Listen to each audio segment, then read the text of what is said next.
Ndikulandileni abale okondedwa kuli ngaliro la mawa walero, mawa wa pa 6 August 2022. Okondedwa mawa walero tipitirizabe kuphunzira mawu a Mulungu pamutu omwe uja onena kuti musadzimangire nokha ndende ya moyo wanu kulephera pa zinthu zina kapena kulakwitsa m'machitidwe anu m'moyowu sikutanthauza kuti mudzakhala choncho mpaka kalekale. Pamene mwalakwitsa pa zinthu, gonjani, lapani ndi kudzukanso kupita chitsogolo mwa Ambuye. Okondedwa, mawa walero ndi phunziro namba 3 limene ndikuchokera pa Genesis chapter number 4 kuyambira ndi ndime yoyamba mpaka na ndime namba 12. Mawu a Mulungu mchichewa cha lero akuti Adamu anadziwa mkazi wake Hava, ndipo mkaziyo anakhala woyembekezera nabala Kaini. Ndipo anati, ndi thandizo la Yehova ndapeza mwana wamwamuna. Kenaka anabereka m'bale wake Abele. Abele anali woweta nkhosa, ndipo Kaini anali mlimi. Patapita nthawi, Kaini anatenga zipatso za kumunda nakazipereka kwa Yehova monga nsembe. Nayenso Abele anatenga ana ankhosa oyamba kubadwa pamodzi ndi mafuta ake nakazipereka ngati nsembe kwa Yehova. Yehova anakondwera ndi Abele ndi nsembe yake, koma sanakondwere ndi Kaini ndi nsembe yake. Kotero Kaini anakwiya kwambiri ndipo nkhope yake inagwa. Choncho Yehova anati kwa Kaini, chifukwa chiyani wakwiya ndipo bwanji nkhope yako yagwa? Ukanachita zabwino, sindikakulandira kodi? Koma tsopano wachita zoyipa ndipo tchimo likukudikira pa khomo pako, likufuna kukugwira, koma iwe uyenera kugonjetsa tchimolo. Tsiku lina Kaini anati kwa m'bale wake Abele, tiye tipite kumunda. Ndipo ali kumundako, Kaini anawukira m'bale wake namupha. Ndipo Yehova anamufunsa Kaini kuti, ali kuti m'bale wako Abele? Iye anayankha kuti, sindikudziwa. Kodi ine ndine wosunga m'bale wanga? Yehova anati, kodi wachita chiyani? Tamvera, magazi a m'bale wako akulira kwa ine kuchokera m'nthaka. Ndipo tsopano ndiwe wotembereredwa ndipo wachotsedwa m'dziko limene nthaka yake inatsegula pakamwa pake kulandira magazi a m'bale wako amene unakhetsa. Udzalima munda, koma nthakayo sidzakupatsanso zokolola zake. Udzakhala wosakhazikika, womangoyendayenda pa dziko lapansi. Ameni. Okondedwa, mwa mawu a Mulungu amene tawerengawa titsogozedwa ndi kulingalira kuonena kuti zitengeni bwino kulakwitsa kwanu kusakusandutseni chirombo. Yankho la cholakwa chilichonse ndiko kulapa ndi kukonzanso cholakwacho ndi kuyambiranso kuchita zabwino, osati makani ndi mpikisano ayi. Ameni. Zitengeni bwino, musakhale vanthu ankhwidzi pamene olakwawo muli inunso ayi. Sinzero okondedwa. Kulakwitsa kwanu kusakusandutseni chirombo kapena chimbalangondo ayi. Alipo anthu ambiri okondedwa amene akapezeka kuti wongolakwa amayamba kudzibakira. Amachita izi magawo awa. Choyamba, amakhala ndi udindo odzikambira okha zabwino, kusalaza zoyipa zimene achita. Moti alipo anthu ambiri olakwa atu ndiwowo, amene sadachite bwino ndiwowo, koma no pakamwa pawo pamakonda kukamba za iwowo zabwino zokhazokha ndi kumakhala bize kumayipitsa mbiri anthu ena. Dziwani abale wanga, si zonse zimene mumamva pakamwa pa anthu zokamba za iwo eni zimene zili zoona ayi. Makambidwe ena ngongonena kuti adzisalaze, adzipake mafuta, zioneke ngati iwo ndi munthu wabwino, pajatu chala sichilo zabwino ayi. Kaulina nkuti anthu otelewa amakhala bize kukamba zoyipa za anthu ena amene anthuwo ngosalakwa. Amakhala bize nditu, akapita uku akakamba za uje, akapita uku akakamba za uje, zongonyazitsa, zongoyipitsa dzina lawo, zongowaonetsa anthuwo ngati mkati mwawo mulibe ulo chabwino chimodzi. Ndimati ndikuchenjezeni abale wanga, si nkhani zonse zimene mumamva zokhudza munthu zimene zimakhala zoona ayi. Nthawi zina kumangokhala kungochita maganizo olakwika kapena kuonjezera kuti wina aoneke ngati oyipa, yeti mukayifufuza nkhani okambayi ndi oyipa zedi. Uyuyu ndiye nkhalamo, uyuyu ndiye fiti yeniyeni, komano ili bize yokudzionetsa yabwino ndi kumakamba za anthu ena ngati zoyipa. Oterewatu akungopewa kugonja. Aliponso ena okondedwa akapezeka kuti iwo ndi anthu oyipa, ndiye chimene amachita nkungofuna kuthana ndi munthu amene achita bwino. Alipopeza ochita bwinoyo akuonetsera kuyipa kwawo, akuonetsera zimene iwo adakamayenera kuchita. Magawo amenewa okondedwa ndi olakwika, simayankho abwino othanirana nchimene munthu wachita choyipa. Ayi, yankho labwino pakulakwa kwa mtundu wina uliwonse ndi kugonja ndi kuyambiranso kuchita zabwino, osati makani, osati kudziyeneleza, osati kusagonja. Ayi ndikuyankhula ndi wena pano amene chilungamo chake olakwa pa zochitikazo ndiwo adachimwira Mulungu, ndiwo adachimwiranso munthu wina, kandi m'manja kandi pa ntchito kandi kuti chilungamo chake olakwa ndiwo. Koma zimene akuchita pano ali bize kumafotokozera anthu, mundimvetsetse ine sindinolakwa, mundimvetsetse apa ndatere apa pamudziwa zodaiya, akungokamba zabodza zokha yeti pasi pa mtima chikumbumtima chawo chikuatsimikizira ndi munthu olakwa adalakwitsa. Ndikuyankhula pano alipo ena ndipo sakukhala pansi akungokamba za ena zoyipa, koma yeti oyipa weni ndiwo. Ali bize tu mastatasi kuyipitsa za wena, ali bize pa Facebook kukamba zoyipa za wena, ali bize mwazi zawo tu, koma tu ichi nkukamba sibatenga nthawi asadayambitse nkhani ya mzawo yoyipa kwambiri zedi, koma zimene akukambazi sizoona. Kwangokhala kuyipa kwa mtima koseku ndi kudzibakira, ati kufuna kusalaza choyipa chimene wadachita. Ndikuyankhula pano alipo ena akudana ndi munthu wina amene munthuyo chilungamo chake ndi amene akukhoza, ndi amene akuchita bwino. Iwowo ndi amene akupala achita zoyipa zoduka mutu iwowa, koma popeza kuti adziwa kuti iwowa akuchita choyipa, ndi pamene ayamba tsopano kulimbana ndi munthu wina. Ndimati kapena nonse amene mwina ena akukusakani, ena akulimbana nanu, si nthawi zonse zimakhala kuti inu ndi amene mwalakwa. Ayi, koma kumakhala kuti iwowo azindikira kuti alakwitsa ndi aona kuti inu mukukhoza, mwayichi malo moti agonje iwowo amangoyamba kulimbana ndinu amene mukukhoza kuti ati mufanane. Kuganiza kwa mnyerekezi, kuganiza koyipa, kuganiza kopanda nzeru. Yankho la vuto lililonse okondedwa, yankho la cholakwa china chilichonse ndi kugonja basi, ndi kuyambiranso, osati makani. Ayi, osati kusanduka chirombo cholimbana ndi wenaso. Ayi, sizikuthandizani zimene mukuchita zitu chemwe olopang'ono achimwene, sizikupindulirani zimene mukutsatazi, mukungodzionjezera matsoka a moyo wanu, simuthandizika. Kamundimva kaya okondedwa, mukungodzichulukitsiratu matsoka atu abale wanga. M'malo molapa inu muli kalikiliki kuonetsa nkhanza komanso kukangana ndi amene akuchita bwino. Chauta akulangani.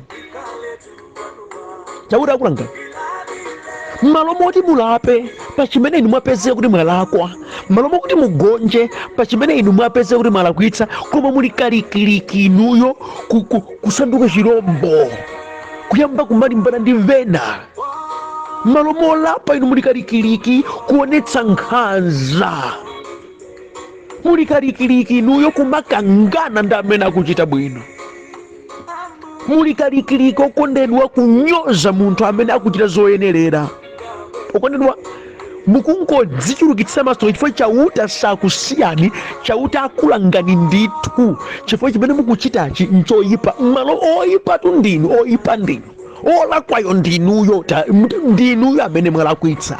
Ndi m'malo mokuti inuyo olakwanu mungogonja, mungolapa, mungoyambiranso, ndi muliso kalikiliki kufonetsa zoyipa za wanthu. Andi maganizo amenewa ndi amene akuchitika ku mipingo, kaya kuzipani, kaya mabanja, pena paliponsepo kaya kuntchito, zimene zimachitika. anthu amene nthawi zambiri amakhala anthu oyipa ndi amene amakhalanso anthu ogalukiranso ndi amaduduka kupita kunja kumakafalitsa zinthu zimene sizoona. iya mwatsokanso anthu molomoti adzifufuza kuti chilungamo nchiti amangomvera zimenezo nazilengati zoona. changamukana abale wanga sizoona. ndi ino amene mukuzichita zimenezi ndi amene ndikamana nanu mawa lero kuti mukungodzichulutsira matsoka. Yehova sangakusiyeni zanu siziyenda ndithu ndipo moyo wanu sukhala moyo wabwino. Matsoka adzingochulukabe. inde mukwanitsa kufalitsa zoyipazo, inde mukwanitsa kukangana ndi abwino, inde mukwanitsa kuchita chipongwe anthu amene ngosalakwa, koma dziwani kuti Yehova amene sakusiyani akulangani ndithu moyo wanu ukhala wa matsoka. moti njira imene mwatsatayi si yabwino. kunali kwabwino kugonja, kunali kwabwino kulapa, kunali kwabwino kuyambiranso. zikadakuthandizani mukuchitazi sizikupindulirani. uwu ndi mtsinje wati nkanena udzathera musizi tsiku lina. mudzanong'oneza bondo ino chifukwa Yehova akulangani ndithu sakusiyani chifukwa mukuchitachi ncholakwika. okondedwa, ulangizi wanga ingokonzani chokolakwacho muyambirenso. ndeza bwino basi ingokonzani, ingogonjani muyambirenso.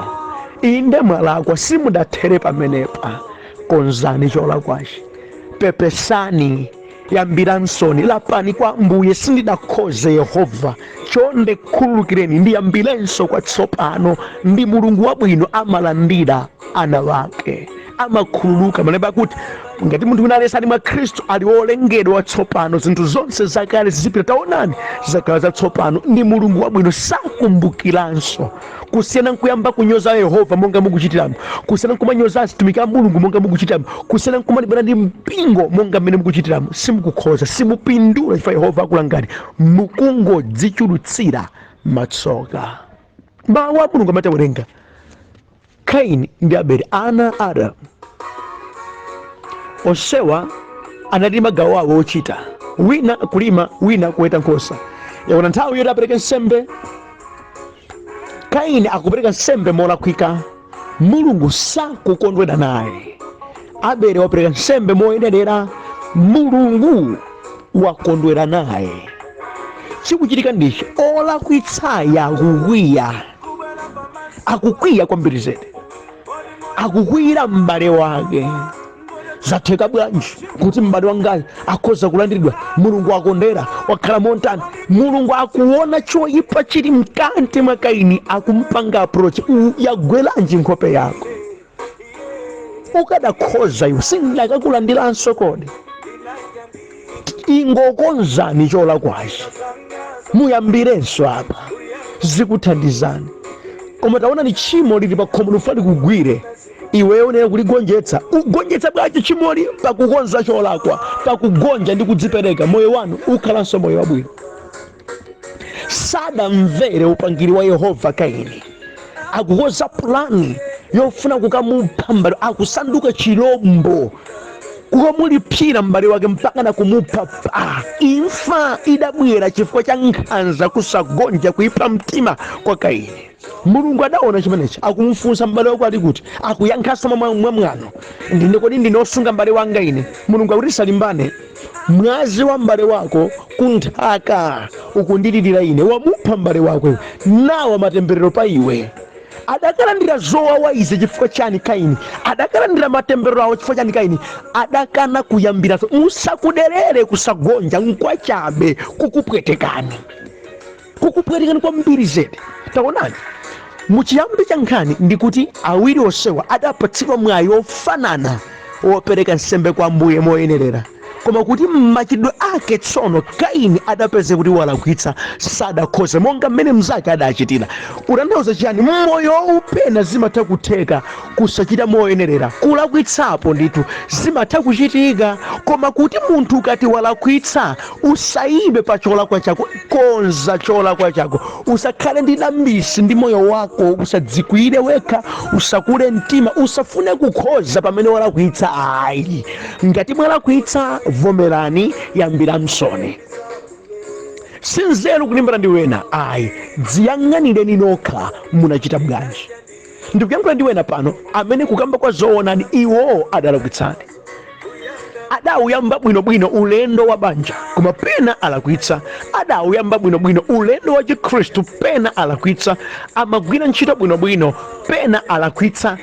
Okondedwa, pamene mwadziwa, mwauzidwa, mwapezedwa mwalakwitsa, musadzibakire, tamangirani kugonja, tamangirani kulapa, tamangirani kuyambiranso pakukonza cholakwacho. Iyi ndiye yankho labwino.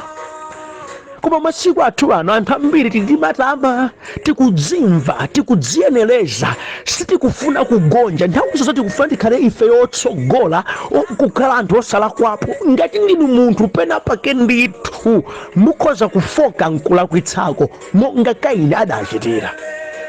Ndipo munthu akalakwitsa zotsata zakulakwazo amafuna kuti azione ndithu. Mulungu sadalandire nsembe ya Kaini chifukwa idachitika molakwika. Zilipo zina zimene sizichitika bwino ndithu popeza inuyo mwalakwitsa. Imene imakhala indication, kumakhala chikondi cha Mbuye chakuti chikuonetseni pena sipali bwino, ndiye munafunika mukonze.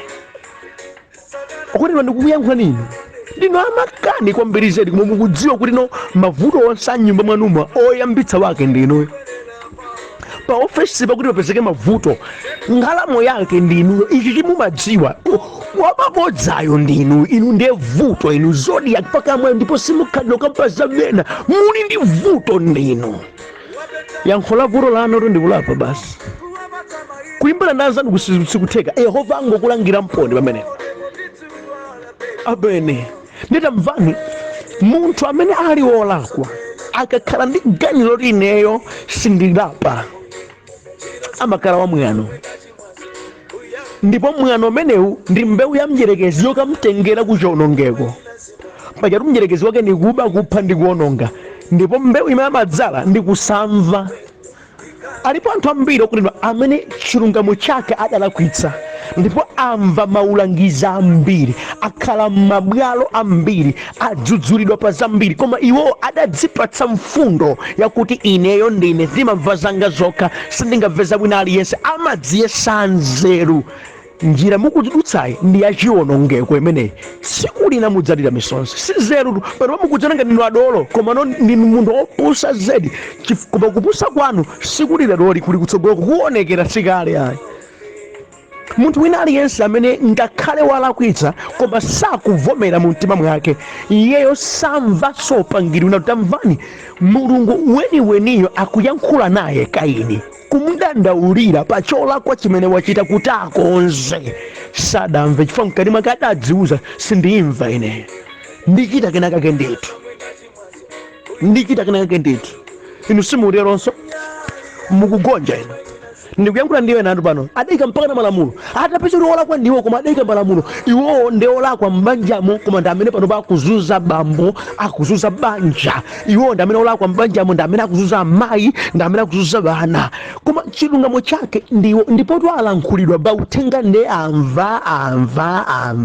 Mnyumba mwawo mwabwera anthu ambirimbiri odzawalangiza. Sikuti Yehova sakuyankhula nawo, koma iwo aumitsa mtima, makani mwano ziwachitikira. Oluthenga ndikupereka pano pawo awukhala ngati akumva, koma ayi ndithu ndi tsoka chimwene chemwe, ndi tsoka limene likukutengerani kuchiwonongeko. Ine ndikuwuzani ndithu, likutengerani kuwonongeka ndithu, ndipo tsiku lina mudzaukumbuka uthenga uwu moyo wanu. Tandimvani, munthu wina aliyense amene walakwa sikuti sadziwa, amakhala kuti apayeka akati chete, amavomera ineyo sindakhoza, koma vuto limakhala pakuti safuna kuonetsera kuti wadziwa kuti walakwa. Amafuna kuti adzibakirebe, ndipo funa kuti adzibakire pamenepo amadulutsa njere ya mwano ndi kukula mtima, motero samvanso zaulangiza wina aliyense. Ndinu mboni mwayankhulako ndi anthu ena amene kuwafotokozera kena kalikonse kumaoneka ngati kuti amva, koma ayo ata chimodzi yonse chopindulapo. Kaini adakula mtima kwa Mulungu weniweni. Mulungu kudzichepetsa, Mulungu kukamba naye, Mulungu kumfotokozera zimene zifuna zichitike, zomuuzauza, koma kanjere kamwano kadatsekereza. Sadalandire olo chimodzi. Ayi, adakula mtima monga muchita inu. mwamva mauthenga ngati okamba zimene muchitazi kuti ndinolakwitsa anzanu sakuwuzani zimenezi andi nthawi zinenso mbati mukati muwapita kutchalichi uthenga umene mmakabva straight ndi okhaokhawo umpena zimadzifuza kuti amayiwa anakawuza abusa kuti akambe zimenezi mchauta kaya kukuwuzani kuti simukukhoza mwinaso lero uthengawo mwangokumana nawonso okambanso pomweponso penipeni pamene pakuchitikiradipo koma inu mudakometsabe mtima njira mwatsatayi ikupwetekani atauma mtima Kaini akukoza plani yokapha m'bale wake kukazunza munthu osalakwa. Mukudziwa anthu osavomera cholakwa amasanduka dzilombo chifukwa amadana ndi abwino sakondwera enanso akamachita zowapambana ayi. Nkhanza zina zimene anthu akuzilandira mdziko muno ndi chifukwa kuti anthuwo akuchita bwino koma kuti wena olakwa osafuna kugonja ndi amene akuwapweteka. Apirira akusaukira zoti zosalakwa chifukwa cha wena amene sadagonja angosanduka dzilombo mmoyo, angosanduka mankhalamu mmoyo. Kusagonja kumamusandutsa munthu kukhala chilombo chifukwa kumadzaza mkati mwa mtima wake ndi maganizo oyipa ndi amwano. Kuwukira kumene mukuwukira pa zachipembedzoko chifukwa simukugonja, kuwukira kumene mukuwukira kwa anzanu chifukwa simukugonja. Olakwitsa pansi pa mtima mukudziwa ndi inuyo. Mupweteketsa wena osalakwa andi zimenezi Yehova sakhala chete. Tamvana akukoza plani m'bale wake tiye kumunda tikacheze abere innocently osalakwa kumapira kuti ayawa ndi achimwene adakadziwa kumulipsira mpaka na kumupha. Kukazunzika munthu osalakwa adafera chiyana abere afera kuchita bwino. Alipo ambiri amene akuzunzika ndithu amene akukulukutika koma chilungamo chake ngosalakwa. Izi sizimkhalitsa chete chauta. Tamvani chauta imodzi adabwera kudzamulangiza apa akubwera ndi mkwiyo tsopano akuti ali kuti m'bale wako iwo aja apitirabe mwana omwe uja akuonetsa kodi munandikana kukhala wosunga m'bale wanga kuti Demet masiku ako ulibira mbwano chifukwa chani ndamva za magazi ake akundilirira ine nde iweyo nawa matemberero. Adampatsa matemberero ochuluka chifukwa chiyani Kaini akatemberedwa chotere sadagonja, adapatsidwa mpata wakuti agonje. Adazunzika matemberero laka mpaka kuwapatsa chizindikiro chakuti munthu uyu ngotembereredwa uyu. Adazunzika moyo wonse, adasweka mtendere, adadzimangira yekha ndende ya moyo wake chifukwa cha kusagonja. Ndimatendikambena anu kusagonja kwanuku kukutengerani mu ndende ya chikhalire mwenso nkutheka mpata kuti mulape usudza pezekanzi. Mpata wabwino ndi lero mutalapa lero muthandizika ino mutadzichepetsa lero mupewetsa kuchita chipongwe anthu ena inunso mupewa ukalowa mmatsoka adzaoneni. Kugonja nkwabwino kumasamala moyo wako munthuwe, kumasamalanso moyo wa wena amene ukadasanduka chilombo ukadapweteka. Tagonjani musazunze wena osalakwa kamba kokalikanikani kufuna kusagonja ayi. Dzichepetseni. Akadadzichepetsa Kaini poyamba pomwe abera akadakhala ndi moyo. Akadadzichepetsa Kaini poyamba pomwe akadakhala bwezi la Mulungu. Akadadzichepetsa Kaini koyambirira komwe sakadalandira matemberero amadalandirawa. Koma kuuma mtima kudamfikitsa pamzati umenewo mpaka ukafika popweteka wina osalakwa. Ukondedwa, gonjani. Simuondanso mukagonja, simunyenyekanso mukagonja. Mukhala bwezi la Mulungu. Pazamakani mmachita zokhudza Mulunguzi yankho lake gonjani. Ambuye ndakula mtima za inu ndimanyoza ndimatenga zibwana za inuzi chonde khululukireni Mulungu. Yehova ngwabwino akukhululukirani. Kwa bwezi abale banja lanu gonjani. Sindimachita bwino ndiyambirenso patseni mpata sindichitanso zimenezi. Ambuye okoza moyo wanga. Zikuthandizani kuti mukhala munthu osati chilombo ayi mukakhala mnjira imeneyi. Koma mukachita likanikani ndi matsoka mukhala mdani wa Mulungu ndiye palibe munthu amene amalimbana ndi Mulungu iye nkuwina sizimatheka. Talingalirani zimenezi mmawa wa lero ndipo Ambuye akuwunikireni akuthandizireni pa chimenechi kuti mukhoza kugonja moyo wanu. Ambuye akudalitseni. Amen.